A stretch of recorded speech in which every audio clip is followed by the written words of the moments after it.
இந்த வீடியோவில் இந்தியாவுக்கும் சீனாவுக்கும் இடையில கட்டப்பட்ட மேடோக் அப்படின்ற ஒரு பாலத்தை பற்றி தான் பார்க்க போகிறோம்.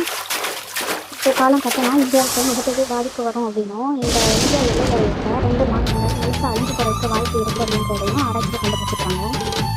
அதான் பல ஆய்வுகளும் ஆராய்ச்சிகளும் மேற்கொண்டு இந்தியா இந்த பாலம் கட்டக்கூடாது அப்படின்றது சீனாவுக்கு சொன்னாலும் சீனா அணையை கட்ட ஆரம்பிச்சிட்டாங்க. இந்த மேடோக் அணையிலிருந்து வர நீர்வீழ்ச்சியிலிருந்து 60,000 மெகாவாட் மின்சாரம் வரைக்கும் தயாரிக்க முடியும் அப்படின்றதுனால இந்த மேடோக் அணை திட்டம் கொண்டு வரப்பட்டிருக்கு. இந்த அணை கட்டப்பட்ட பகுதிக்கு கீழே ஃபைலன் பிளவு பகுதி அப்படின்ற ஒரு மிகப்பெரிய நிலநடுக்கத்தை ஏற்படுத்தக்கூடிய பிளவு பகுதி இருக்கிறதுனால இந்த அணை கட்டுனா இந்த அணையிலிருந்து வர வாட்டரோட சோர்ஸ்னால இந்தியாவுக்கும் சீனா எல்லையில் இருக்கிற அருணாச்சல பிரதேசமும் அஸ்ஸாமும் மாநிலங்கள் ஃபுல்லாக அழிஞ்சு போகிறதுக்கு அதிக வாய்ப்பு இருக்கிறதா ஆராய்ச்சியாளர்கள் கூறியிருக்காங்க.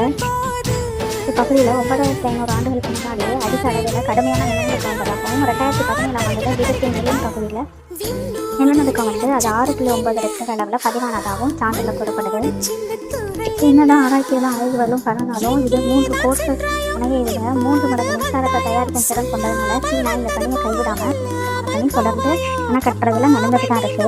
அதுக்கு பதிலாக இந்த அணை கட்டுறதுனால எந்த நிலச்சரிவும் நிலப்பாதிப்பும் ஏற்படாமல் இருக்கணும் அப்படின்றதுக்காக திரும்ப கட்டமைப்பு கொண்டு பொறியியல் பாதுகாப்போட இந்த அணை கட்டப்படும் அப்படின்னு சொல்லி சீன தரப்பில் இருந்து விஞ்ஞானிகள் தெரிவிச்சிருக்காங்க.